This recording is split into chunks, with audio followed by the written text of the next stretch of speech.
Hey guys, it's Bina, and EAG just released a new patch, so we will go over it together. I have not read these notes. Chat told me that there's supposedly a fix for the void well bug with Warpath, but we'll see what it is all about. So, posted by EAG Derek, patch 1.4.3. By the way, I've been having a crap ton of fun in this patch. I think it's probably...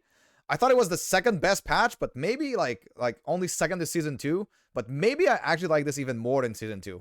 The Shattered Omens are actually really, really fun to do and like super juicy. So yeah, let's go over it. Class and skill updates. General skill changes. Ability usage. Channeled abilities now only end when you have insufficient mana for an uninterrupted duration of 0.2 seconds. This resolves a case where Warpath could end due to insufficient mana despite Void Well restoring your mana. I wonder if there's other abilities that would benefit from this fix. The player is now restricted from using any ability while portaling within the Monolith of Fate. This prevents an issue where using abilities with a movement component at the same time as transitions in monos could result in the player ending up in the wrong spot. Rogue. Lethal Mirage. Mirages now prioritize targeting enemies that are not invulnerable. Acolyte. Bone Curse's aura mode from the Signet of Agony node on its skill tree now requires a button press to toggle instead of toggling on and off as you hold down the button. Nice. Quality of life, general UI. If an item changes its properties while the inventory is opened, it will now immediately update in the UI. For example, the Cuckoo will now refresh its display when it turns into an exalted item as a result of killing enemies without needing to close and reopen the inventory menu. Okay, that's nice. Updated the font color to black from white for all unique and set items coloring options to increase readability. Wait, that's important. Updated the font color to black from white for all unique and set items coloring options. Wait, that's gonna be weird. Yeah, I'm gonna have to test this with the loot filter. Visual and sound. Sentinel. Forge Strike added sound to the impact of the ability. Bug fixes for Acolyte. Chthonic Fissure. Fix an issue where allocating the Gloom and Flames and the Sunderer's domain was incorrectly restricting the player to one fissure maximum. With both nodes allocated, you will create 2 fissures with 1 cast, and you are limited to a maximum of 3 fissures. Summon Bone Golem. Fix an issue where the death animation wasn't played correctly. Summon Skeletal Mage. Fix an issue where Pyromancers and Cryomancers were not converting Poison Chants to Ignite Chants or Chill Chants respectively. This also corrects the descriptions of these nodes to state their actual behavior. They convert Poison Chants from all sources to Ignite or Chill Chants, not just from sources within the tree. Summon Skeletal Mage. Fix an issue where moving to a new area could cause your Summon Mage to change to incorrect amounts of each type compared to what you had beforehand. Alright. On Rogue, Explosive Trap. Added alt text to the Blast Rain node tooltip to add clarity of the existing functionality of the node, that being, when Explosive Trap is a bow skill, it cannot be imitated by shadows. Note, the updated alt text has not yet been localized to non-English languages. On Flurry, fix an issue where the visual effects were not aligned when using a spear. Heartseeker. Burning Blade created using Blades of the Pyre node in Heartseeker no longer spawn at the player's feet for 1 frame. Shadowrun. Fix an issue where the second shadow from Tabby of Dusk and Dawn was not able to receive the more damage from Hidden Strength. Okay. Shadowrun. Fix an issue where the Shadow's attack was not affected by additional critical strike chance for skills used by Shadows. Shadowrun. Moon frenzies more damage while you have Frenzy. Now scales with increased effect of Frenzy on you. Well, I mean, buffing Shadowrun is pretty crazy. Anyways. Mage. Glacier. Fix a small visual issue. Flame Reeve. Frenzied Flames. Additional melee fire damage while you have Frenzy. Now scales with increased Frenzy, effect of Frenzy on you.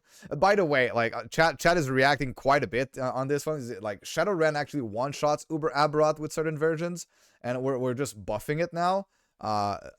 It's fine. Like, it's not a buff. It's a bug fix. It's like a collateral damage is the buff, or not damage, but collateral effect. But I mean, I am all for bug fixes. All for bug fixes. Primalist. Upheaval. Fix an issue where it would behave strangely if used at Cliff's Edge. Sentinel. Healing Hands. Fix an issue where the traversal skill node had a longer than intended cooldown. Items. Fix an issue where items with champion affixes were not giftable. The Kuzan set. The 2-piece set bonus now works correctly with the fire breathing and umbral conflagration nodes on Cinder Strike for generating dancing dragon stacks. Campaign. Fix some locations with footsteps audio was incorrect for the surface. Seafloor Colosseum. Fixed an issue where the Lagon quest would not progress if you misclicked in the dialogue at a certain point. The Garden. Fix an issue where clicking on the transition object into the town proper... Huh? Clicking on the transition object into the town proper could sometimes bring you back to the location you came from instead. I think... Am I reading this wrong, or is this just like wrong English? Monolith. Fix an issue where the Fractured Omens and Epoch Quest Mastery quests had indicators at every timeline waypoint in the map menu. Fix an issue, fix another potential cause of offline echo complete portals sometimes not working. Fix case where a server error could cause an LE63 when attempting to enter an echo. Oh, yes. Okay, this is really good. If you were going fast and like speed chaining echoes over and over and over again, you could easily get this LE63 error code. So I really hope that this is completely fixed. This would prevent entering a new echo despite, from the player's perspective, being in a perfectly valid state to do so. Fractured Prison. Fix an issue where respawning in the encounter was not properly using boss respawn flow. Respawning in the encounter was not properly using boss respawn flow? I don't even know what that means, actually. What the hell is a boss respawn flow? Oh, wait. Anyways, you know, hardcore, just don't die. Random encounters. Omen windows. Fix an issue where players with 0 time glass fragments would not be able to shatter the time glass core. Omen windows. Fix an issue where in party play, sometimes rewards wouldn't spawn for some party members.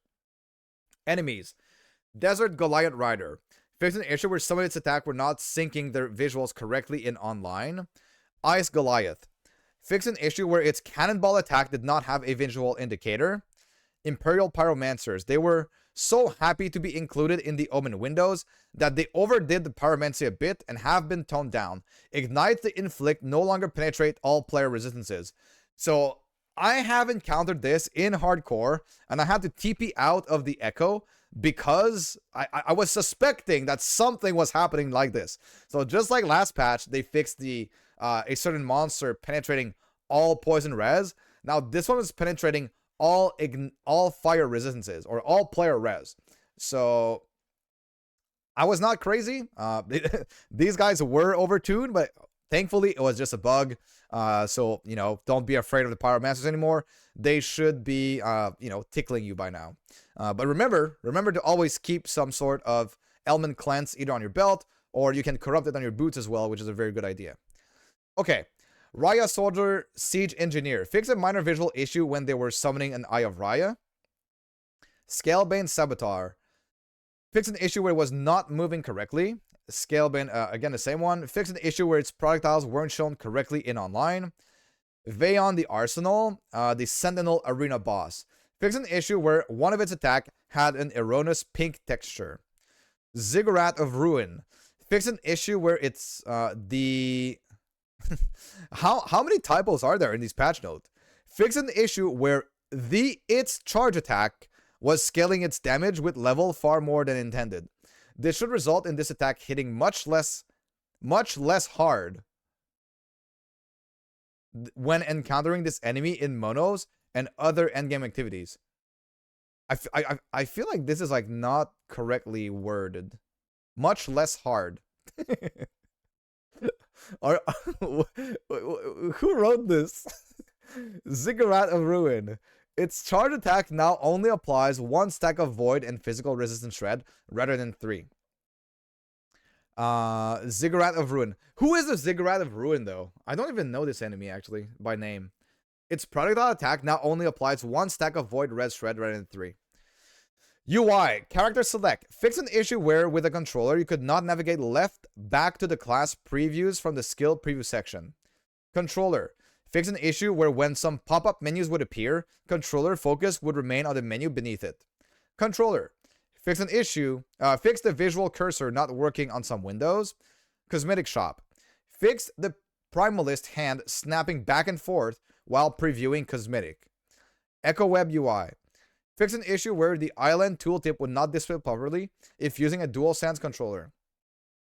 Fix an issue where using the back button O on a DualSense controller, which is the PlayStation controller, would close the map. Forgotten Knights, fix an issue that caused you to get multiple Forgotten Knights tutorial prompts per session. Item tooltips, fix inconsistent rounding when viewing ranges on some affixes. Loot filter, fix an issue where closing a rule window would prevent opening another rule until the loot filter menu as a whole was closed and reopened. This happened if you pressed escape to close it, not if you just clicked on it. Sorry, guys. Okay. Loot filter, fix an issue with number input fields that made it so you couldn't clear those fields, only change the numbers. Fix an issue where toggling the loot filter on and off with a hotkey could break and not allow toggling back on and off. Okay, I had this happen a lot. That's good. Good fix, EHG. Settings menu. Fix an issue where the color picker for floating health bar did not have sound feedback. In the stash. Fix an issue when opening the configure tab panel, the current color icon of the tab wasn't selected automatically. Oh, so that probably fixed the duplicated tab thing, where when you duplicated a tab, it didn't keep the color and icon. Fix an issue where duplicated tabs had linked priorities, meaning that any changes in the duplicated tab also affected the original. Ooh, that's pretty big, actually. Okay. Loot filter. Fix an issue where duplicated conditions had linked priorities, meaning that any change in the duplicated condition also affected the original. Okay. So I think all of the duplicated stuff in the tabs is probably fixed. Other, fix an issue that could lead to loading screens failing to be removed after scene load completed. Fixed an issue where clicking enter game on another character while loading into game with another could result in entering the game in an odd state. Fix an issue with clipping on Primalist with the Scourge of the Depth cosmetic equipped. Fix some occasions where the scene would not apply proper lighting settings.